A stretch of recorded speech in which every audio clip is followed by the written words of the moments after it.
Israel mengklaim Hamas menyerah lebih cepat karena serangan ke Zaitun yang membongkar gudang senjata terbesar di bawah permukiman sipil dan jaringan Metro Gaza. IDF, dengan kecanggihan intelijen unit 8200, berhasil melumpuhkan puluhan komandan penting. Ini adalah kemenangan militer yang mengesankan.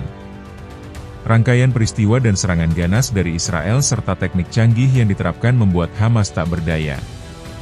Dari sebelumnya merupakan kelompok besar, mereka kini terpecah belah dan berjuang masing-masing untuk mempertahankan hidup, kehilangan kekompakan dalam perjuangan. Salah satu peristiwa yang semakin memperlemah Hamas adalah penangkapan para pejuang penting oleh Israel. Rangkaian peristiwa ini dimulai pada bulan September 2025 di Zaitun, Gaza Selatan. Militer Israel mengumumkan keberhasilan operasi darat besar-besaran yang mengakibatkan lebih dari 30 pejuang bersenjata tewas. Dalam penggeledahan, pasukan IDF menemukan gudang senjata yang berisi roket, granat, dan bahan peledak siap pakai.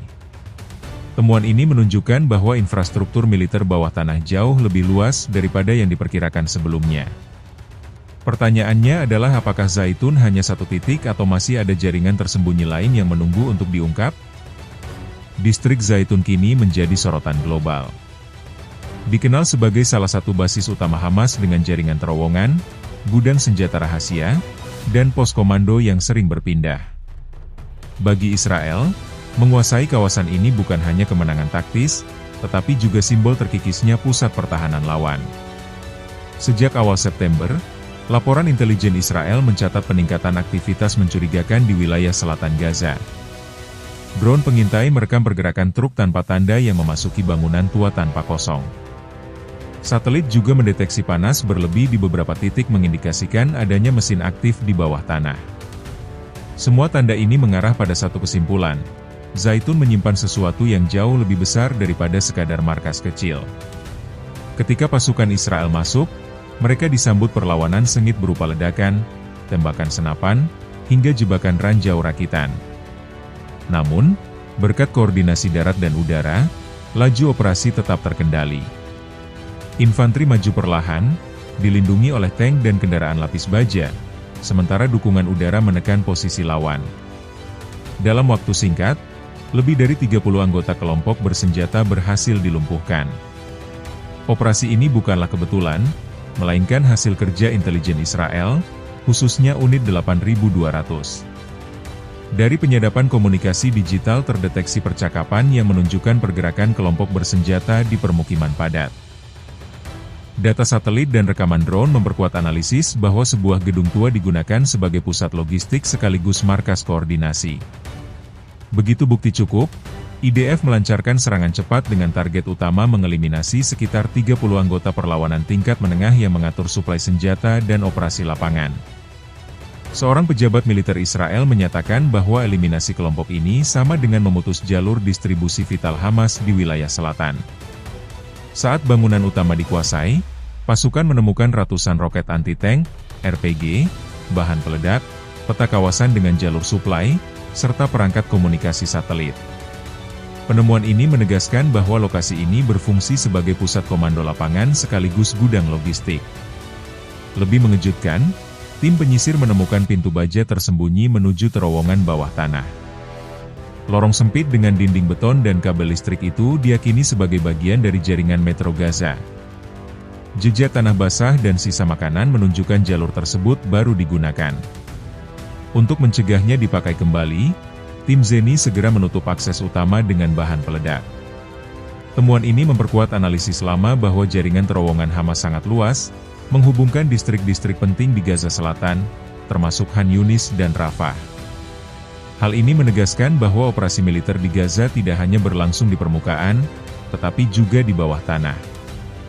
Reaksi dunia internasional pun bervariasi. Pemerintah Israel menyebut operasi ini sebagai kemenangan strategis, sementara kelompok pro-Palestina menuduhnya berlebihan dan memperburuk krisis kemanusiaan. Mesir dan Qatar mendesak gencatan senjata, sementara Amerika Serikat memberikan dukungan penuh. Penemuan gudang senjata menegaskan bahwa Hamas tetap berusaha membangun kekuatan meskipun berada di bawah blokade. Meskipun operasi di Zaitun dinyatakan sukses, juru bicara militer Israel menegaskan bahwa masih ada indikasi keberadaan gudang senjata lain di Khan Yunis dan Rafah. Intelijen memperingatkan bahwa Hamas memiliki sistem regenerasi yang cepat. Setiap titik yang hancur hampir pasti segera diganti. Artinya, kemenangan ini bisa menjadi awal dari eskalasi yang lebih besar, bukan akhir dari konflik. Keberhasilan IDF dalam menembus Zaitun bukan hanya soal menghancurkan satu gudang senjata.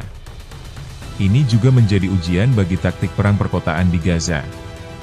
Selama ini, Hamas mengandalkan terowongan bawah tanah, jebakan ranjau, serta serangan gerilya jarak dekat untuk memperlambat pasukan Israel. Namun, operasi ini menunjukkan bahwa kombinasi intelijen waktu nyata, serangan presisi udara, dan gerakan darat simultan mampu mematahkan pola lama tersebut.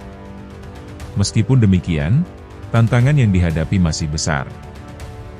Jaringan terowongan Gaza dikenal kompleks, bercabang hingga puluhan kilometer dengan pintu keluar yang tersebar di rumah-rumah penduduk dan fasilitas sipil. Dengan demikian, meskipun satu pintu masuk dihancurkan, kemungkinan besar jalur lain tetap aktif. Hal ini membuat IDF harus melakukan operasi lanjutan. Bagi Hamas, kehilangan gudang senjata besar dan puluhan anggota perlawanan tingkat menengah tentu merupakan pukulan telak. Apalagi yang tewas adalah penghubung penting antara komando pusat dan unit-unit kecil di lapangan. Jalur suplai senjata di Gaza Selatan bisa lumpuh sementara. Tetapi, sejarah konflik menunjukkan bahwa Hamas selalu memiliki kemampuan untuk bangkit dengan cepat. Jaringan bawah tanah memungkinkannya untuk menyembunyikan senjata, memindahkan komando, dan merekrut anggota baru dengan cepat. Dengan kata lain, meskipun kehilangan Zaitun terasa berat, mereka belum tentu kehilangan daya pukul. Operasi di Zaitun kembali memecah opini dunia. Israel mengklaim tindakannya sah sebagai upaya mempertahankan diri dari serangan roket Hamas. Amerika Serikat memberikan dukungan penuh, menegaskan bahwa penemuan gudang senjata di kawasan sipil menjadi bukti bahwa Hamas menggunakan tameng manusia. Sebaliknya, sejumlah negara Arab dan blok pro-Palestina di PBB menuduh Israel melakukan operasi berlebihan yang mengorbankan warga sipil. Mesir dan Qatar mendesak gencatan senjata untuk mencegah eskalasi lebih lanjut, sementara Turki menuntut investigasi internasional. Situasi ini menegaskan bahwa setiap kemenangan militer Israel selalu diiringi dengan tekanan diplomasi global. Bagi warga sipil Gaza, operasi di Zaitun menambah ketidakpastian. Penutupan terowongan dan hancurnya gudang logistik membuat pasokan barang semakin langka, harga bahan pokok melonjak, distribusi obat-obatan terhambat, dan akses bantuan kemanusiaan semakin sulit. Selain itu, fakta bahwa gudang senjata ditemukan di tengah permukiman padat memperlihatkan realitas getir kehidupan sehari-hari warga sipil Gaza yang bercampur dengan infrastruktur militer, membuat mereka terjebak di tengah pertempuran tanpa bisa memilih sisi. IDF menegaskan bahwa Zaitun hanyalah awal. Intelijen menyebut masih ada jaringan serupa di Khan Yunis dan Rafah yang berpotensi lebih besar. Jika benar, maka operasi mendatang kemungkinan akan lebih besar skalanya dan lebih brutal dalam bentroknya. Bagi Israel, setiap langkah maju adalah simbol dari keberhasilan menggerus kekuatan lawan. Namun, di sisi lain, bagi Hamas, setiap kekalahan bisa menjadi bahan propaganda untuk merekrut lebih banyak pendukung. Dengan kata lain, medan tempur di Gaza tidak hanya terjadi di lapangan, tetapi juga di ruang opini publik global. Pejabat keamanan pun menilai bahwa diperlukan pertempuran bertahun-tahun untuk mencegah Hamas mendapatkan kembali pijakannya. Mantan pejabat intelijen Ben Hanan menilai bahwa Hamas masih berkuasa dan menyebut kelompok ini memeras para pengusaha di Gaza serta merekrut para pejuang.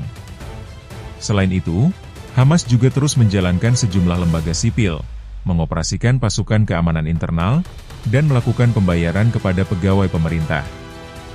Sejalan dengan pendapat Hanan, seorang analis politik Palestina, Esmat Mansur, menyatakan bahwa meskipun Hamas telah melemah, mereka tetap menjadi satu-satunya pilihan yang ada.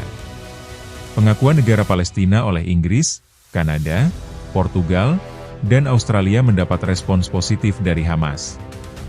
Menurut Hamas, pengakuan tersebut merupakan langkah penting dalam mempertahankan hak rakyat Palestina atas tanah dan tempat-tempat suci mereka dalam mendirikan negara merdeka dengan Yerusalem sebagai ibu kotanya.